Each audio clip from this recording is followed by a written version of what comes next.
Salut, c'est le Doc, j'espère que vous allez bien. Petite vidéo peinard tranquille, vous pouvez voir que j'ai pas de t-shirt One Piece, tout ça pour vous parler tout simplement de la Nadeshikon, une convention que j'ai fait il y a à peu près 2 semaines, c'était la fin de semaine du 3 au 4 avril. Et comme d'habitude, j'ai voulu faire un vlog, sauf que quand je suis arrivé sur place et que j'ai pris ma caméra et que j'ai voulu filmer, j'ai oublié ma carte mémoire comme un con. Ouais, je suis vraiment un gros con sur ce coup-là. Donc, j'ai pas pu faire de vlog. Donc je me suis dit pourquoi pas faire le petit ressenti comme j'ai l'habitude de faire, et je ferai après il y aura aussi une petite vidéo juste à la fin où je vous montrerai l'exposition telle qu'elle était, parce que la deuxième journée j'ai pas fait le con, j'ai amené la carte mémoire. Donc que dire de cette exposition? Déjà la Nadeshikon, c'est la première convention que j'ai faite l'année dernière au moment où j'étais pas encore connu, et ça s'était bien passé, il n'y avait pas eu beaucoup de monde. Mais c'était classe, j'avais pu commencer à mettre en place quelques trucs, voir un petit peu l'optique du futur musée. Et l'année dernière, il y avait eu un gros problème, c'est que c'était très mal indiqué. Voilà, il y a beaucoup de personnes qui m'ont contacté plus tard en me disant putain le doc. Non, ils ont pas dit putain le doc, vu que c'est au Québec, ils ont dit tabernacle le doc. Ouais. Entre parenthèses, ça va faire 8 ans que j'habite au Québec, je n'arrive toujours pas à imiter leur accent, c'est dingue, j'arrive pas. Quand j'essaie d'imiter l'accent québécois, tout simplement, je parle avec un accent belge ou un accent suisse, c'est complètement horrible. Donc voilà, ça c'était la petite parenthèse. Donc ouais, ils m'ont répondu, ils m'ont dit ouais putain tabernacle, on savait pas qu'il y avait un musée One Piece et tout, ça nous a fait bien chier. Et là cette année, j'avais dans ma vidéo justement les dernières, j'avais fait un petit commentaire disant ouais que c'était mal indiqué, donc s'ils pouvaient un petit peu améliorer ça parce que c'était la seule chose qui allait pas.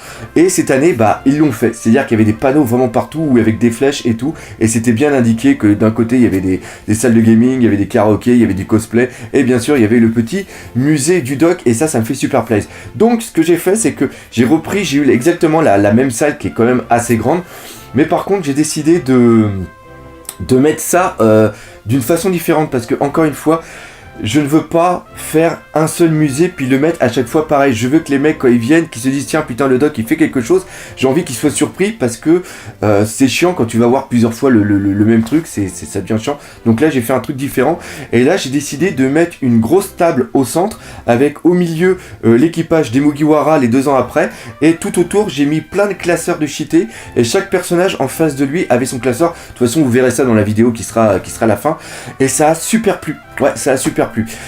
Après, grosse différence par rapport à la Medinasia. La Medinasia, il y a eu plein de monde, c'était un truc de dingue. Alors que là, c'était un truc super calme. Putain, c'était dingue. Il y avait, je crois que j'ai dû avoir 50 personnes au maximum par journée. C'était... ça me permettait vraiment de parler et tout, mais c'est vraiment différent par rapport à la Medinasia où ça arrêtait pas, les mecs qui venaient tout le temps, on parlait, j'avais pas une minute à moi, à la fin j'avais plus de voix, que là vraiment c'était super classe, c'était super calme. Putain, je dirais pas que c'était super classe, mais en l'instant c'était classe aussi, parce que ça m'a permis vraiment de très bien dialoguer avec les personnes qui étaient venues me voir. À un moment, il y a un groupe de 5 personnes qui est venu, il y avait un Tahitien, il y avait d'autres personnes, je crois qu'il y avait un autre de France, puis après les autres c'était des Québécois, et il y en avait 2 je crois parmi eux qui connaissaient pas du tout One Piece, et j'ai commencé à leur parler, et en gros, ça a duré 40 minutes, c'est-à-dire que pendant 40 minutes, on a parlé de One Piece, j'ai fait voir les documents, j'ai expliqué ce que c'était des Genga, des Doga, des cheatés, des storyboards, j'ai vraiment bien tout mis en valeur et tout. Et ce qui s'est passé, c'est qu'au début, il y avait que 5 personnes, et après on s'est mis autour de la table que je vous ai parlé, où il y avait tous les cheatés et tous les personnages, et il y a de plus en plus de personnes qui venaient, et à un moment, on s'est retrouvé presque à 20 autour de la table, et puis je faisais mon speech, je faisais une sorte de petite exposition, et ça c'était vraiment classe, et encore une fois, ça a duré 40 minutes, et ça a été vraiment excellent. Et je vois parfaitement ça pour plus tard, c'est-à-dire qu'à une exposition, mettre des horaires, par exemple dire à 1h de l'après-midi, vous venez tous et on fait le tour de mon exposition, puis je vous explique un petit peu tout ce que c'est. Et je trouve que ça pourrait être vraiment classe. Mais encore une fois, le fait que c'était dans une salle et qu'il n'y avait pas beaucoup de bruit, ça facilitait, j'avais pas besoin de gueuler comme un putois. Non, un putois ça pue. Gueuler comme une corneille, je sais pas comment on peut gueuler, ça me permettait de pas gueuler comme un bâtard, voilà, on va dire ça comme ça. Ça me permettait de pas gueuler comme un bâtard, et justement à la fin j'avais encore ma voix, contrairement à la Medinasia, où au fin de la première journée, j'étais presque à fond, voilà. Donc qu'est-ce qu'il y a à dire de dos? Ah oui, une grosse dédicace aux frères Cabana qui sont restés.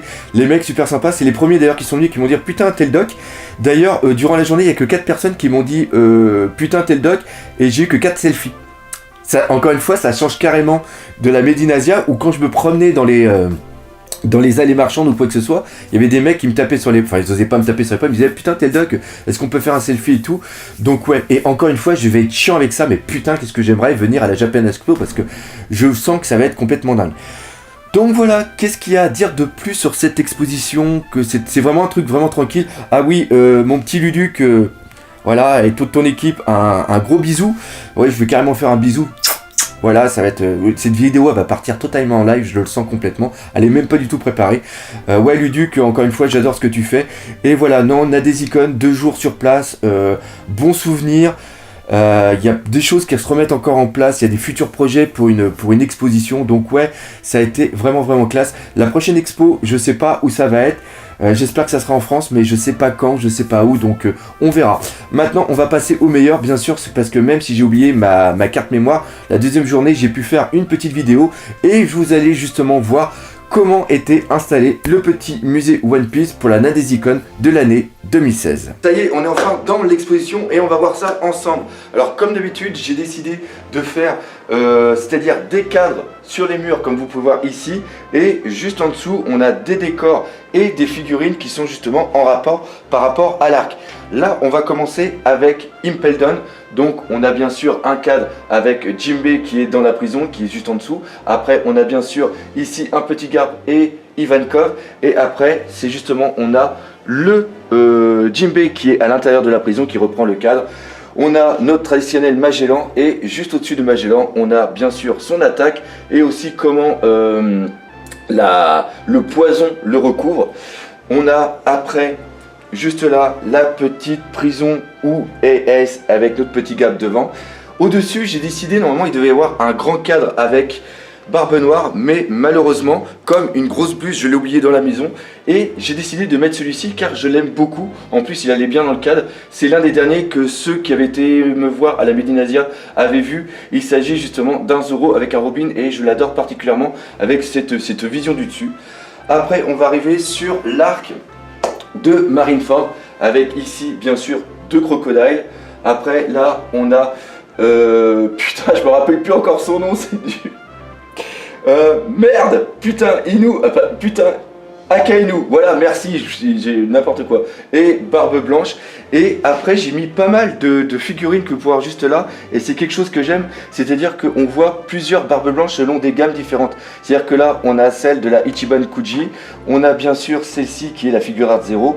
On a après la pop et tout ça c'était dans le but bien sûr d'avoir celle de Tsume qui était vraiment immense que je pensais mettre là mais malheureusement je l'ai pas eu à temps.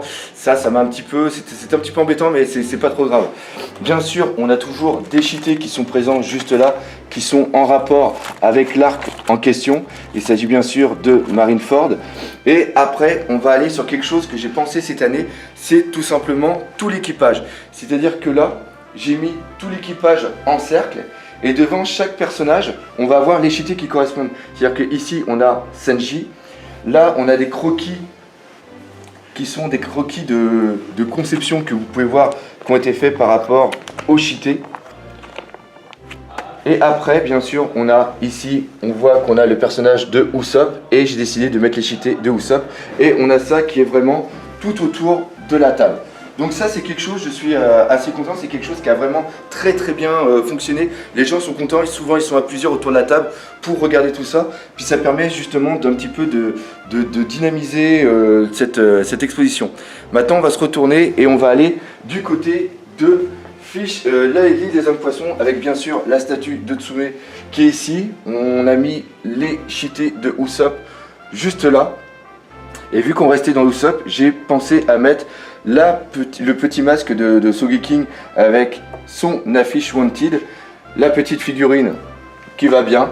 Et après, sur le mur, on reste toujours sur des cheatés avec les cadres, le cadre avec un Gengar et bien sûr après d'autres cheatés et quelques petits trucs que vous pouvez voir un petit peu partout.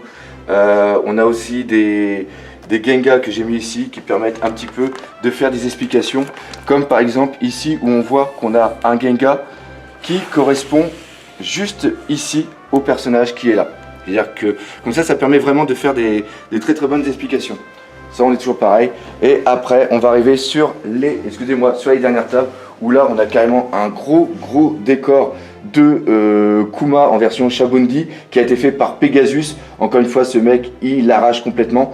Tout à côté, mon petit diorama préféré, qui est justement celui de Chopper, avec bien sûr la neige qu'on voit et qui est encore brillante. Et ça tombe bien parce qu'au Québec, il fait encore froid, il fait moins 15 ce matin. On arrive après sur Punk Hazard, avec ici un gros cadeau pour ceux qui ne le connaissent pas encore. Hein. Je vais vous faire voir le Nodashi, je peux voir juste là, qui est vraiment pas mal. Et c'est le truc qui coupe sa mère, voilà, donc c'est super dangereux. Donc on ne doit pas l'ouvrir pendant l'exposition, hein. C'est seulement pour montrer. Et donc toujours la même chose, c'est-à-dire des décors juste en bas. Et en haut, on a les petits cadres qu'on m'avait fait, c'était les tabloramas, qui sont justement une transposition de la planche qui est juste à côté. On a toujours les petits trucs, donc là on continue toujours les mêmes choses, c'est-à-dire les cheatés, etc., etc. Et après on va passer sur Dressrosa. Et là Dressrosa, là c'est un petit truc pour toi Hit.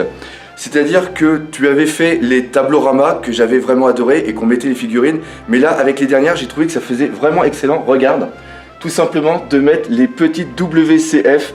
Je trouve que ça claque vraiment. Je sais pas s'il y a encore assez de piles, voilà. Je trouve que ça va très bien avec, ça agrandit encore plus.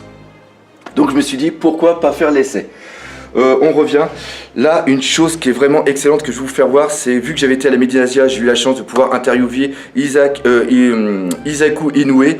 Et regardez bien, juste là, il m'a dédicacé des documents, car le document que vous voyez juste ici, c'est un document que lui, il a réalisé.